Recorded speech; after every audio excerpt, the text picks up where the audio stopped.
We're following a major update in the case against the Colorado dad accused of killing his wife on Mother's Day in 2020. Barry Morphew sat in court Tuesday in Colorado as a judge determined to change his bond. This is the second time that Morphew has been accused of killing Suzanne Morphew, but this time, prosecutors have what they say is a huge piece of evidence, the missing woman's body. And her sibling has some harsh words for his former brother-in-law. We're on the case, presented by Law&Crime. I'm Chris Stewart.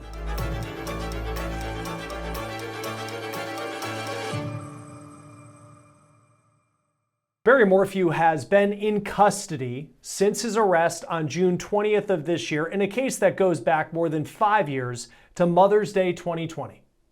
It is possible that Morphew could get out of jail ahead of his trial because of what happened in court this week in Colorado. This is video of Morphew entering the court Tuesday for a bond hearing. His attorneys say he's innocent and they wanted his $3 million cash bond lowered to $500,000. His defense attorneys pointed out that he has two daughters, one that was in high school when their mom went missing, one that was in college, and both of them are standing by their dad. Now, I'll break down what the judge decided to do in just a moment, and I'll also tell you the bombshell words that Suzanne Morphew's brother has for the defendant, Barry, in this case. But let me bring you back to when this story started in 2020 and the people who make up this story. You have Barry Morphew, who we talked about, his wife, Suzanne, and their two daughters. The four of them seem to have a perfect life. They lived in Salida, Colorado. The place is an absolute postcard. A gorgeous spot. It has incredible views, an attractive spot for people who love the outdoors and getting away. In fact, in 2020, Suzanne had just picked up mountain biking. And it was on that day, Mother's Day 2020, that law enforcement received a call from neighbors who had spoken with one of Suzanne's daughters, and they were worried that they hadn't heard from their mom. Police responded to the Morphew house, but no one was there, and there was no sign of forced entry, no broken windows, the door was locked, and Suzanne's car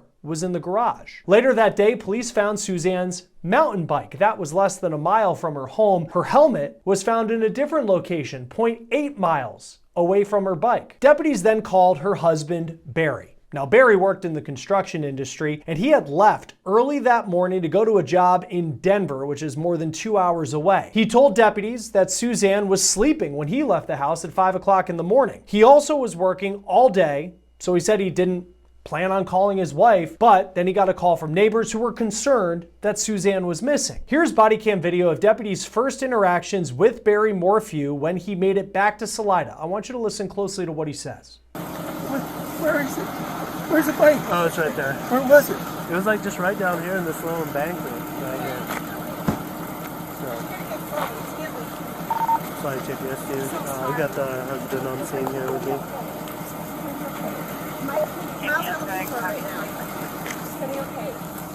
I'm here with my daughter.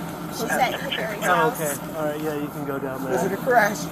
I mean, the bike looked, the way it was laying, it kind of looked like it, but there's not really that much damage to the bike. That's the thing. Lion? Yeah, it was just like Was lying. there no lion? Mountain I didn't see anything that would lion? I didn't see anything, and they're not letting us go over the site. Because we're getting a track Dogs, we're bringing dogs in. just right down in here. You can hear Barry is emotional in talking to members of law enforcement. It's important to remember, though, at this point, this was not a murder case. This was a missing persons investigation. And Barry, he seems to be jumping to some conclusions. He suggests that maybe a mountain lion killed his wife. And a few minutes later, he brings up mountain lions again. We just want to double check everything, so yeah. Did anybody look for foot tracks on the road? I haven't seen anything really, but Like people tracks? Or lion? I didn't really notice, but I won't lie, I'm not like an expert tracker or something, you know? The deputy goes to speak with other members of law enforcement and then has to tell Barry not to touch the bike and not to contaminate the scene. Hey, could you not touch the bike with your hands, please? Hey guys! That's the husband. Because I've been wearing gloves, I've been trying not to. So. The investigator then asks the deputy how Barry seems. I didn't seem a little distraught and freaked out. He's kind of going back and like, why didn't they check the recruit? I'm like, you know, we're trying to do the best fit. And this guy, I guess his name's, he showed up on his own. I guess Barry. Hey Barry, are you guys, where are you guys headed? Okay. Here soon I'm gonna probably get have you come and talk with us more? All right, thanks, man.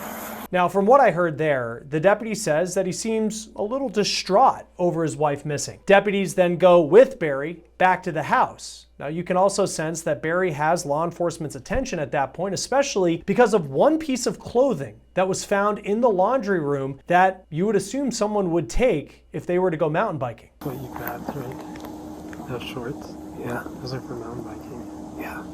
Like the padded shorts you would wear when you go mountain biking. Yeah. So, that, I'm curious. Yeah, I saw that they were bike shorts. Yeah. Now let's talk about where Barry went on the day that Suzanne went missing. It was a work trip, he said. He left early in the morning before daybreak. But then investigators talked to his coworker who said they weren't supposed to be up near Denver until Sunday night. The employee and Barry were also supposed to ride up together. But Barry, out of the blue, he said, decided to go up early on his own in the morning, hours before they were planning to leave. The coworker said that he finally got up to the Denver area, and when he got there, he noticed that Barry hadn't brought the tools that he would need for the job, and none of the work was done. Now, after looking at surveillance cameras, deputies say that Barry spent less than a half hour at the job site. He spent the day driving around a town, 2.5 hours from his house, dropping items into trash cans. This is according to investigators. Then, in the hotel where Barry stayed back in 2020, that coworker told the Daily Mail that when he went back to the hotel room, it smelled like chlorine, which the hotel staff says they don't use to clean with. I want you to remember that part because in 2025, chlorine could be a chilling clue. Hey, before we get back to this episode of On the Case, I need to take a moment and talk about something important because with my job and throughout my career, I've traveled a lot, and that means plenty of nights at hotels and away from home. And for as great as it can be to travel, you get burned out after a while and you find yourself just wanting to be home in your own bed. And for me, that is especially true ever since I switched to Cozy Earth. Cozy Earth has bamboo sheets that are temperature regulating, so you're not waking up sweaty or freezing, you're just comfortable all night long. They also have the bubble cuddle blanket. That is a total game changer. It is ridiculously soft. It has a textured bubble design. It looks amazing draped over the couch or bed if you're not using it. It's something that everybody in the house is fighting over. And here's the thing, once you feel the difference, you get why Cozy Earth stands out. They even give you a 100-night sleep trial. So if you don't love them, you can send them back. Plus a 10-year warranty because comfort like this should last for the long haul. So head over to CozyEarth.com and use my code Law&Crime for 40% off. And if you see that post-purchase survey, let them know you heard about Cozy Earth right here because your bed shouldn't just be where you sleep, it should be your happy place. Cozy Earth makes that happen. As far as Barry's personal life, he told investigators that he and Suzanne had a great marriage, but investigators would later believe that was a lie. Even a young kid who spoke to deputies when they first arrived on scene when Suzanne was missing seemed to know that there were some issues. You can answer honestly. You know, I think they've had some problems. Okay. Yeah, in the past. Like, just normal. Normal husband and wife type deal. I would They say. like talk about separating or anything They like have, yeah. that? Okay. I would, yeah. And you know this through Macy. Yeah, I'm Macy. very close with her. Yeah, it's her daughter. important that you, at this I know, point I you know, tell I them know. anything that Yeah. you know like that. Yeah. Then you have cell phone messages that really showed the extent of the problems that Barry and Suzanne were having. Investigators found on Barry's phone he had allegedly deleted a text chain with his wife that included a screenshot that read a text from Suzanne that said, quote, "I'm done. I could care less what you're up to and have been for years. We just need to figure this out civilly." According to investigators, Suzanne was having an affair with someone who lived out of state. This marriage was crumbling, and investigators at that point had a potential motive, even though Barry was going public, calling for tips, calling for information that he was hoping would bring his wife home. Suzanne, if anyone is out there that can hear this, that has you, please, we'll do whatever it takes to bring you back. Then let's get to what the cell phone data that prosecutors have said. Suzanne's electronics showed her last activity to be around 2:11 in the afternoon. Barry's phone then turns off around 4:37 in the morning the next day before it turns back on at 5:37 when he said he was going to be on that trip to Denver for work. Data from Barry's truck also allegedly shows some odd activity, like from 3:25 in the morning to 3:49 in the morning on May 10th when Barry said he was sleeping. Investigators noticed that Barry's phone showed it pinging around the house at the times that it was on during the 2 p.m. hour on May 9th. Now here's an image of what was presented as evidence. Barry said he was chasing chipmunks around the house with a gun while Suzanne was sunbathing. Then you have this evidence that very much ties into what Barry is now facing here in 2025. A needle cap that goes to a tranquilizer dart that authorities found in the dryer, which they believe came from Barry's clothes. Investigators arrested Barry in May 2020. They believed that what really happened was Barry shot Suzanne with a tranquilizer gun, then chased her around the house until she passed out. Then he killed her and disposed of her body. The daughter who lived at the house was out of town the weekend all of this happened. Now, the charges did not stick, and it wasn't for a lack of evidence. In April 2022, right before Barry's murder trial was set to begin, prosecutors said they couldn't go forward with the trial, and they asked for charges to be dropped. It turns out that the district attorney didn't turn over evidence to the defense, and several of the state's witnesses were barred from testifying. The district attorney, Linda Stanley, ended up getting disbarred over this, and Barry walked free. But the judge did say that prosecutors could one day refile charges. More than a year after Barry's charges were dropped, the bombshell in this case, if there is just one. On September 22nd, 2023, Suzanne Morphew's body was found in a shallow grave a few hundred feet off a road. Investigators say the majority of her bones were recovered, but they were significantly bleached. Now, bleached could mean a couple of things. I talked to Joseph Scott Morgan, a former medical examiner. He often comes on our show. He's the host of Body Bags. And when I talked to him about this, he told me that bones could be bleached because of exposure to the sun. But also, I thought about that chlorine smell in the hotel room of Barry Morphew in Denver that his coworker talked about smelling in an interview with the Daily Mail. Could Barry have tried to cover up his alleged crime using bleach? We are waiting to learn more from prosecutors about that. Now, along with her bones, deputies found a cancer port, which is how patients receive medicine, like an IV, as well as the bike clothes that she was known to wear. But a new twist in that is that the new indictment claims to show the clothing lacked evidence of decomposition, which they believe means that Suzanne was not wearing those clothes at the time her body decomposed, and there was a lack of evidence suggesting that where she was found was the original grave site where she was decomposed. Quote, the forensic anthropologist opined that based on these factors, it was unlikely Suzanne decomposed from a fresh body to a skeleton at this location, it read. And what also may be a smoking gun in this case is the tranquilizer chemical cocktail that is called BAM.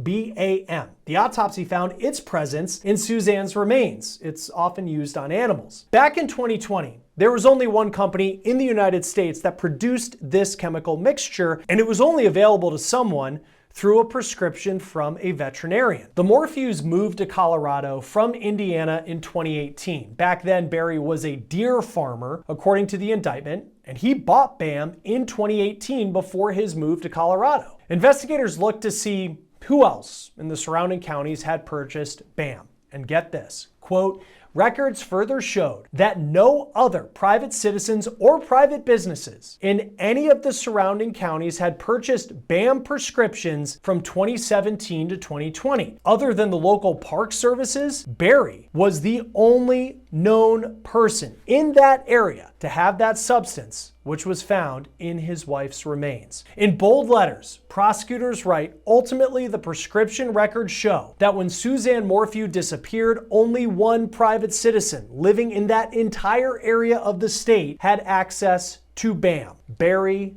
Morphew. A grand jury indicted Barry Morphew, for the alleged murder of his wife, Suzanne. He was arrested in Arizona and was sent to Colorado. And this is new video of Barry being booked in Arizona after his arrest. When Barry returned to a Colorado courtroom back in July, he looked at the gallery and gave a big smile. According to KMGH, that smile was to one of his daughters. Both were in court on Tuesday this week, and they seem to still be standing by their dad. Now, they could be a big part of this case going forward. When Barry's charges were dropped in 2022, they went on Good Morning America with him. I just love my girls, and I love my wife. Bond was set at $3 million cash. Back in July, Barry's lawyers filed a motion to get it reduced to $500,000, which brings us to what happened in court this week. No witnesses were called in this bond hearing, but Suzanne Morphew's brother filed this victim impact statement, which read in part, quote, "I have laid awake many nights pondering the last few minutes of my sister Suzanne's life," and goes on to say, quote, "As she contemplated marriage to this monster, her thoughts migrated to a question she repeated innumerable times in her life: what was I thinking?" And her legacy will hopefully help others, men and women, avoid the fate she has suffered with her marriage to a heartless narcissist. Now, in court, the defense argued that Barry is an innocent man, and that will be proven in court. They also point to previous bond conditions that Barry was given in his previous court case, and they say he followed all the rules when he was out on bond previously. I admit that the evidence has changed to the slightest degree. Of course, thankfully, with the discovery of Ms. Morphew's body, but importantly, the substantive evidence and the problem that the government has had in finding the proper person responsible for this offense, Your Honor. The evidence itself has not changed, although the theory of the government has, and that has been ever evolving. Your Honor, the evidence of Mr. Morphew's innocence is substantial, and I think through the coming months the court will see that when the time is ultimately proper. But in deciding whether or not to reduce Mr. Morphew's bond from $3 million to what the defense is asking for, which is $500,000, the court should take into consideration and can take into consideration Mr. Morphew's past conduct. We know, Your Honor, that Mr. Morphew was released on a $500,000 bond. And throughout the litigation of Mr. Morphew's case, Ms. Morphew's unfortunate death, Mr. Morphew did exactly what bond is supposed to do, which is that Mr. Morphew appeared for every single court appearance. He followed every single requirement of the court, and at no time had any problems complying with the orders of the court. And there is nothing about the evidence, and there is nothing about the charge that has ultimately changed that. The prosecution pushed back on the defense's notion that the new evidence in this case was only a slight change now that Suzanne's body has been found. But I think the most important thing that the court considered is the court had the actual indictment in front of her and read that this case is a very different case than the one that was filed in 2021. Obviously the facts of this case will be litigated in trial. Defense counsel is asking the court to consider that the evidence presented in the indictment is just slightly different than the 2021 case. Nothing could be further from the truth, Judge. In this case, the remains of Suzanne Morphew were found. The remains of Suzanne Morphew after an autopsy contained a chemical compound that Mr. Morphew had almost exclusive access to, tying him directly to the remains of his wife. The case in 2021 was arguably entirely circumstantial with no body. This case is very different. The judge then said she took into consideration that Barry's daughters, who lost their mom in this story, they are standing by their dad. She also said that Barry doesn't have significant ties to the community, so she denied the motion to lower the bond from $3 million, but she did change the conditions of it. Therefore, in weighing each of these factors and making an assessment of Mr. Morphew's specific situation, I decline to reduce his bail, but I am going to modify his bond. I'm going to modify his bond to a cash surety or property bond. In this district, we often set bond at a higher surety or property option with a lesser cash-only option, but I won't be doing that in this case. The reason why is because if Mr. Morphew posts bond through a surety and then absconds, he not only has $300,000 on the line, but there's also a bail bonds person who would be tracking him down. And if he chose to post a cash-only option, then he would have $3 million on the line. If Mr. Morphew posts bond, the added conditions are that Mr. Morphew may not leave the state of Colorado for any reason. Mr. Morphew will have a GPS monitor placed on him before he is released, and he may not leave his home for any reason except for medical emergencies, to attend medical appointments, to meet with his attorneys, or to attend court. The GPS monitor company shall submit a report to the court at least monthly and shall report any violation, including tampering with the monitor or failing to keep it charged immediately. Mr. Morphew will surrender any passports he has. He will also use only the name Barry Morphew in any personal, legal, and business dealings, and he may not petition to change his name legally during the pendency of this case. He may only drive vehicles that are properly registered to him and that comply with the Colorado Department of Revenue's rules. And finally, Mr. Morphew shall comply with the mandatory protection order that I'll be issuing here momentarily and will advise Mr. Morphew about in a few minutes. Joining us now is criminal defense attorney from Colorado, Eric Faddis. Always great to have you on Law and Crime. Thank you for being with us. What does this decision by the judge mean for Barry Morphew? So Barry Morphew's bond was not reduced in terms of the monetary value, but the conditions were changed. And so now he is able to post a bond via cash, surety, or property. That makes it easier for him to get out of custody. Perhaps he can enlist a bonds person to assist. Perhaps he has property that he can put up to try and post that bond and fight this case from the outside.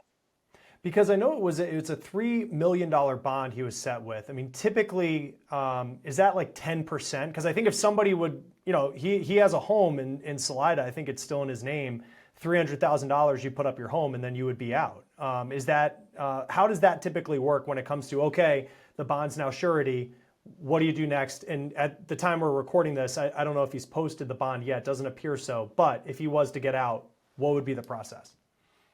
Yeah, Chris. So as you kind of mentioned, the bond was originally $3 million cash, which means he would have to come up with the $3 million in cash money. Here, since it's been changed, he can enlist a surety. He can use any property he has as collateral to try to put up that bond. So long as he can come up with $300,000 in one form or another, a surety will likely take on this case, post the entire $3 million. He would be able to be released from custody at that point, and it makes it easier to kind of talk with your lawyers to discuss investigation, defense strategies, that kind of thing. It's much more difficult to do that when a person is behind bars.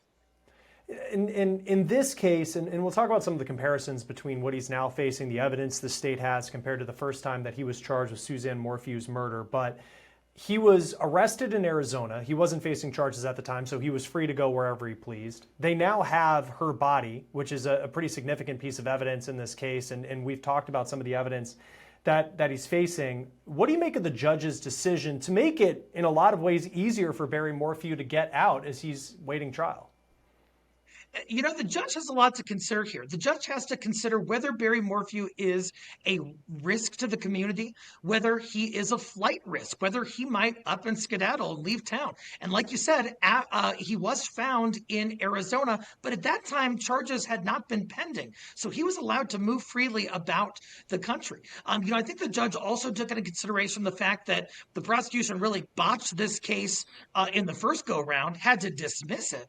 Barry Morphew is presumed innocent. However, there have been, like you said, factual developments like the finding of the body and the forensic analysis of what was in Suzanne Morphew's body that I'm sure gave that judge pause in terms of not lowering the monetary condition of that bond.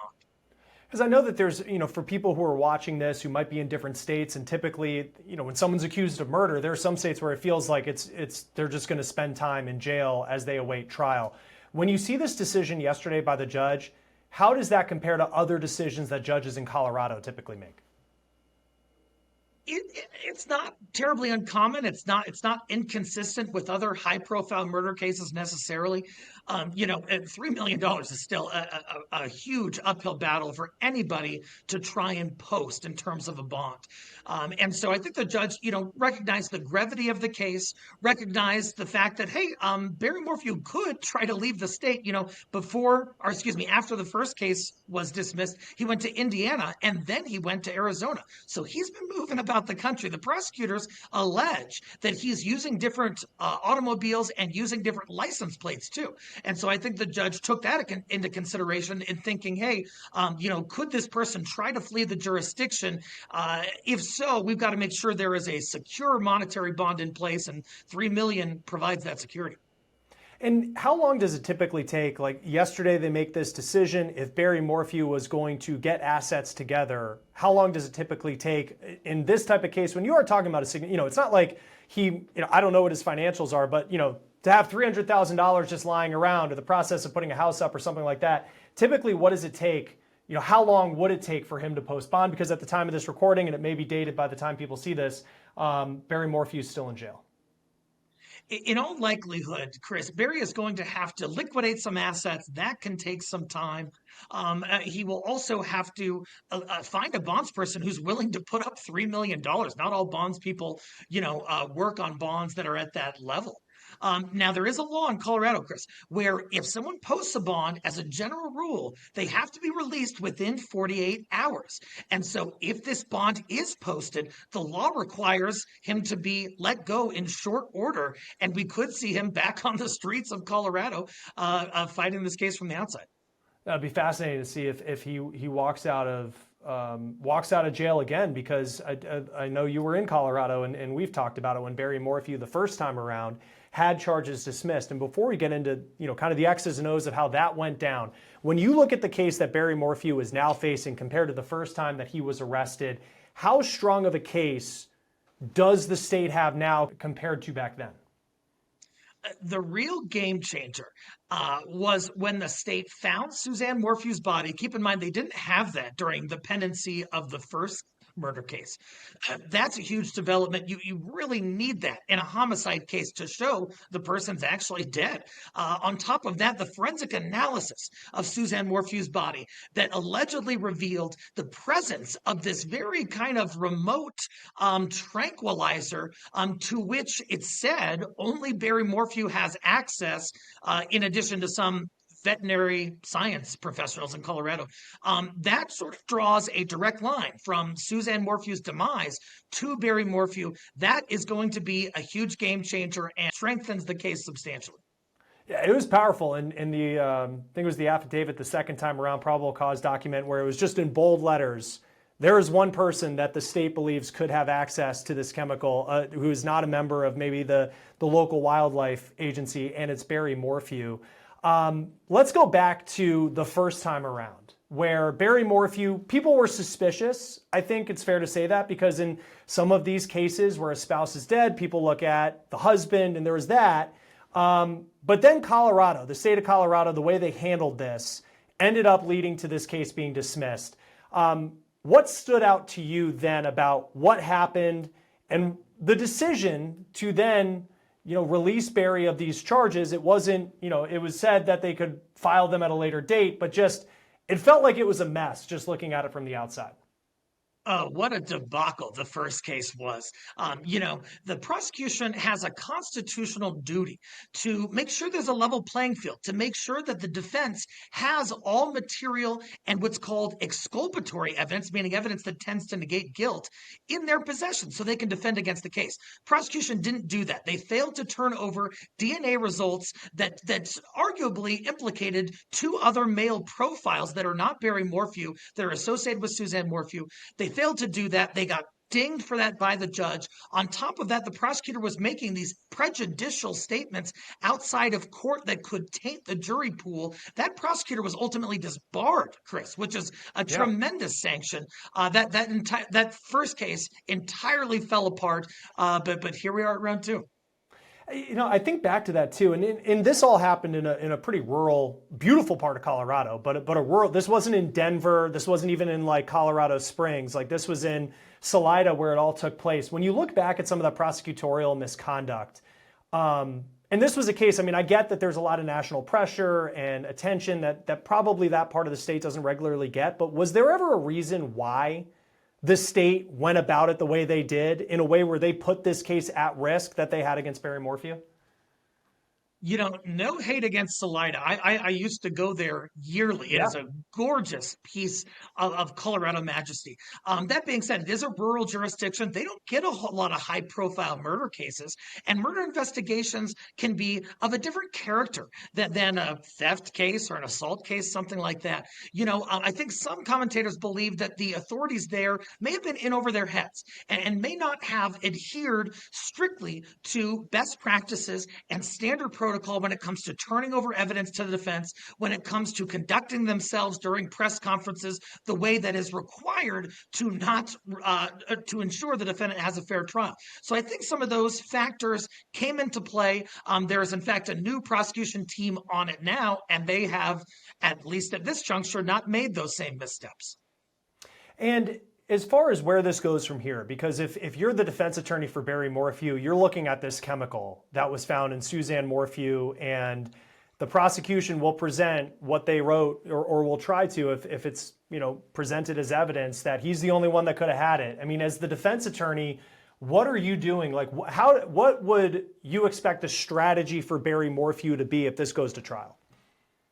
Few things to consider on the defense perspective. One is that it is largely circumstantial, that there's no direct eyewitness who saw him do this. There's no video or photographic evidence depicting him doing this. It's sort of trying to connect the dots, if you will. On top of that, I think the defense has to attack the sloppiness of the forensic analysis that has happened throughout the entire case. That includes the DNA analysis, which I said arguably implicates two other male profiles associated with Suzanne Morphew.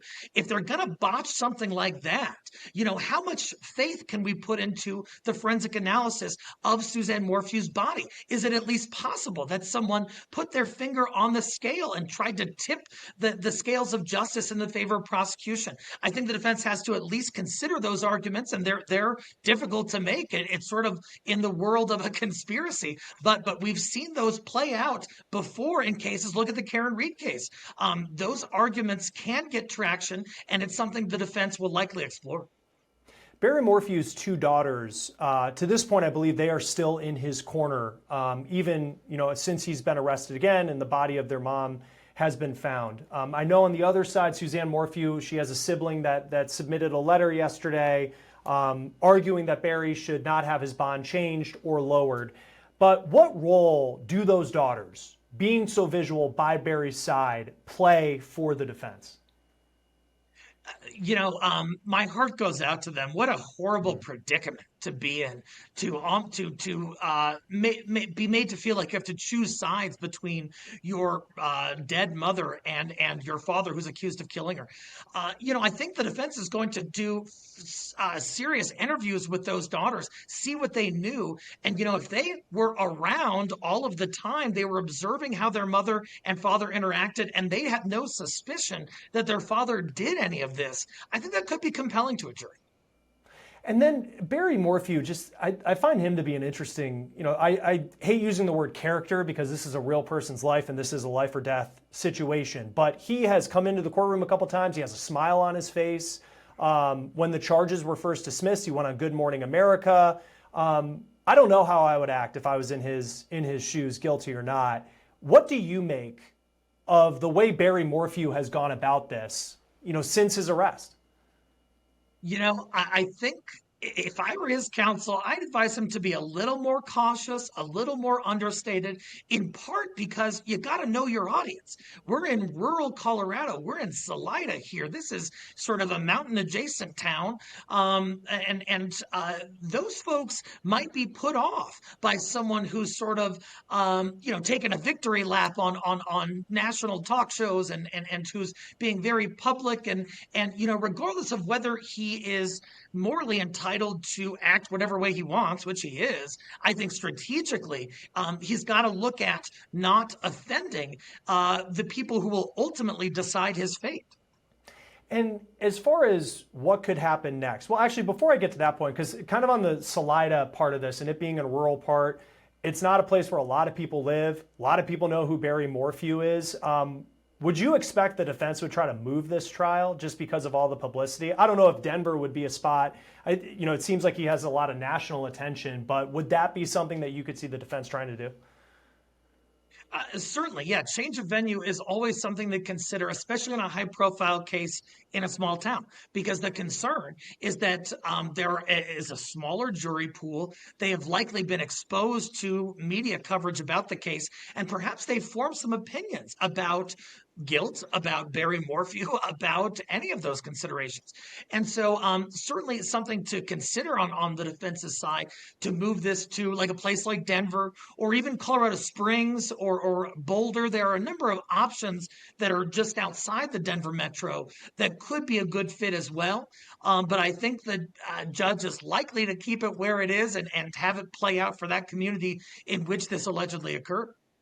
And lastly, at the end of the hearing yesterday, there was a little bit of the jockeying back and forth between the prosecution and the defense about handing over evidence. I think the discovery was in the terabytes of information that they were given. So there's a lot to go through. And there was talk of a trial potentially being next summer. What do you make of that timeline and whether that could be how this plays out? Sure, that's setting it a little far out, but it's a massive case.